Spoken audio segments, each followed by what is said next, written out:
एक बॉडी है, इस पे कुछ फोर्सेस लगा दिए गए। मान लें मास की बॉडी है ये, इस पे कुछ forces F1 force, F2 force, F3 force, ये अलग अलग डायरेक्शंस के हैं। ठीक, और क्वेश्चन ये आता है, केस ये आता है कि इस मास का, इस बॉडी का एक्सेलेरेशन आपको फाइंड करना है, यही क्वेश्चन होता है।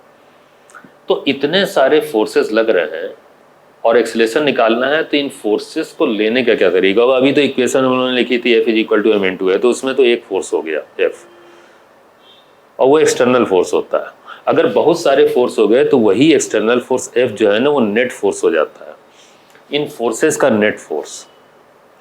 तो उसमें सबसे बड़ी बात होती है कि उन फोर्सेस का नेट फोर्स लिखने से पहले और एक्सेलेरेशन को फाइंड करने से पहले साइन कन्वेंशन क्या यूज होगा उस इक्वेशन में, ये मैं आपको सिखा रहा हूँ। बड़ी यूजफुल बात है, तो उसमें ध्यान से देखिएगा साइन कन्वेंशन कैसे यूज होता है और इक्वेशन साइन के साथ कैसे लिखी जाती है। तो उसमें F = m/a में सबसे पहले आप एक्सेलेरेशन पे फोकस करो, आप एक्सेलेरेशन को एज्यूम करो। देखो, ये बॉडी या तो उस तरफ जाएगी या इस तरफ, पता इसलिए नहीं चल रहा है क्योंकि इन फोर्सेस की वैल्यू नहीं है, या फोर्सेस की वैल्यू दी होती तो देखने से कुछ पता चलता कि भाई जिस तरफ ज़्यादा फोर्स होगा बॉडी उधर मूव करेगी, अगर उस तरफ ज़्यादा फोर्स है तो बॉडी मूव करेगी, या इस तरफ ज़्यादा फोर्स है तो मूव करेगी। तो कभी फोर्सेस दिख रहे होते हैं, कभी फोर्सेस नहीं पता चल रहे होते हैं, तो हम कैसे फिर इक्वेशन लिखें? हमें तो पता नहीं है कि बॉडी किस तरफ मूव करेगी, है ना, किधर एक्सेलेरेशन होगा, मेरा मतलब है। तो एक्सेलेरेशन क्या करते हैं ऐसे केस में, जब एक्सेलेरेशन आपको अननोन है, आपको फाइंड करना है, तो ये वेक्टर क्वांटिटी है, इसकी वैल्यू भी फाइंड करनी होती है और डायरेक्शन भी, दोनों इंपॉर्टेंस रखती है। तो आप क्या करोगे कि आपको अगर नहीं मालूम है तो आप एक्सेलेरेशन की डायरेक्शन एज्यूम कर लो। मान लें जैसे आपने फॉर टाइम बिंग उधर एक्सेलेरेशन मान लिया, अब ये जरूरी नहीं है उधर हो, ये डिपेंड करता है इन फोर्सेस की वैल्यू पे। अगर ये फोर्सेस ज़्यादा होंगे तो उधर हो सकता है, अगर ये फोर्स ज़्यादा होगा तो इस तरफ भी हो सकता है एक्सेलेरेशन। आपको मालूम है नहीं, आप एक तरफ एज्यूम कर लो, ठीक है, पहला स्टेप। जब आपने एज्यूम कर लिया तो जो डायरेक्शन आपने एज्यूम की है उसी को आप पॉजिटिव ले लो, एक्सेलेरेशन की जो डायरेक्शन एज्यूम की उसी को पॉजिटिव लेना, ये बहुत ज़रूरी बात है, उसी को आप पॉजिटिव लो। जब आप उसको पॉजिटिव ले लेंगे तो फिर इक्वेशन ऐसे लिखेंगे, देखें, पहले आप लिखेंगे m/a, याद रखिएगा F = m/a पढ़ा है, लेकिन पहले m/a लिख लें, क्योंकि a की डायरेक्शन आपने एज्यूम कर ली पॉजिटिव, तो ये पॉजिटिव ही लिख दिया, मतलब m/a लिख दिया। अब राइट साइड में जब आप फोर्स लिख रहे होंगे ना, तो फोर्स जानते हैं, ये जो फोर्स की दिशाएं हैं ये साइन के साथ आप रखेंगे, और साइन आपको हेल्प कहाँ से मिलेगी? साइन की, यहाँ से। ये जो डायरेक्शन है एक्सेलेरेशन की आपने पॉजिटिव मान ली, तो इसी डायरेक्शन के हिसाब से इनके साइन को जज कर ले। तो F1 F2 इस डायरेक्शन को फॉलो कर रहे हैं, तो F1 F2 पॉजिटिव होंगे, और चूंकि F3 इस डायरेक्शन के अपोजिट है F3, तो ये निगेटिव होगा।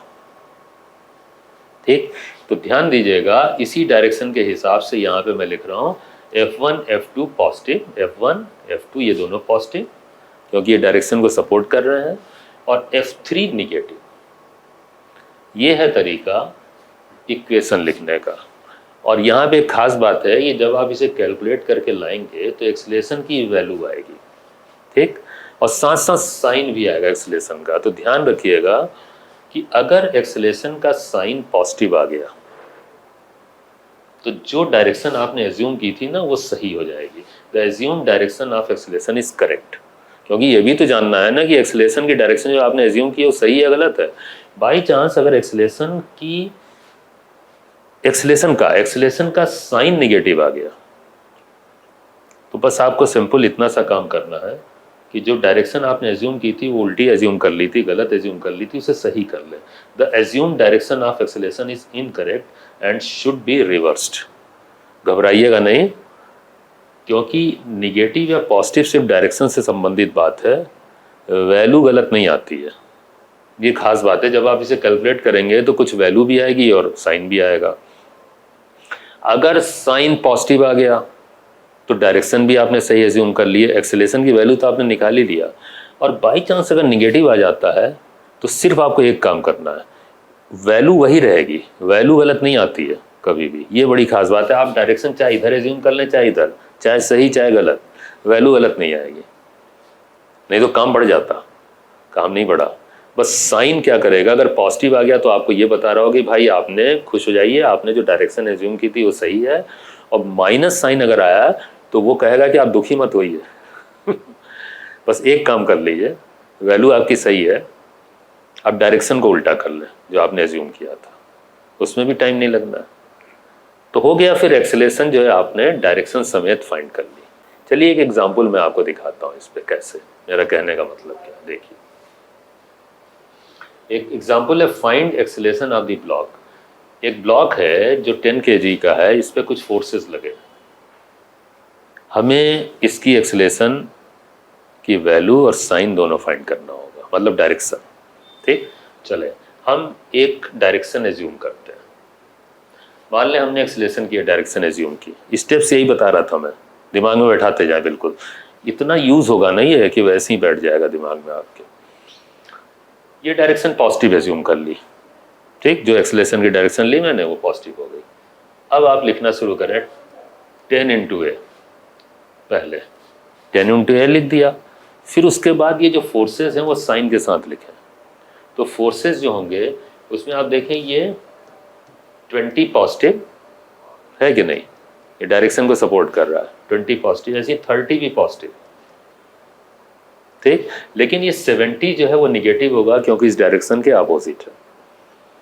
तो 20 पॉजिटिव डायरेक्शन को सपोर्ट कर रहा है, 30 भी डायरेक्शन को सपोर्ट कर रहा है पॉजिटिव, 70 निगेटिव। ए कैलकुलेट करें, ए कैलकुलेट करेंगे तो इधर हो जाएगा ये -20, क्योंकि 20 + 30 50 होगा और -70, तो ये -20 आ जाएगा। तो ए आ गया, 10 से डिवाइड करेंगे तो ए आ गया -2 मीटर/सेकंड²। अब ध्यान दीजिएगा, ये जो 2 वैल्यू है ये एकदम करेक्ट है, एक्सेलेरेशन 2 वैल्यू का ही आएगा, कोई दिक्कत नहीं है। बस माइनस साइन इस बात को बता रहा है कि आपने जो डायरेक्शन एज्यूम किया है ना वो गलत है। Negative sign shows that the assumed direction of acceleration is incorrect and should be reversed। मतलब जो डायरेक्शन आपने एज्यूम की उसको उल्टा कर लीजिएगा, बस इतना, तो आंसर आ जाएगा, इस तरफ होगा। और वैसे भी आप प्रैक्टिकली देखें, आपको महसूस होगा देख के ही कि इधर फोर्स ज़्यादा है, जैसे इधर 70 है और इस तरफ आप देखें तो 30 + 20 50 है, तो इधर तो 50 इधर 70 है, तो इधर फोर्स ज़्यादा हुआ है ना, तो इधर होने का मतलब एक्सेलेरेशन इस तरफ आएगा।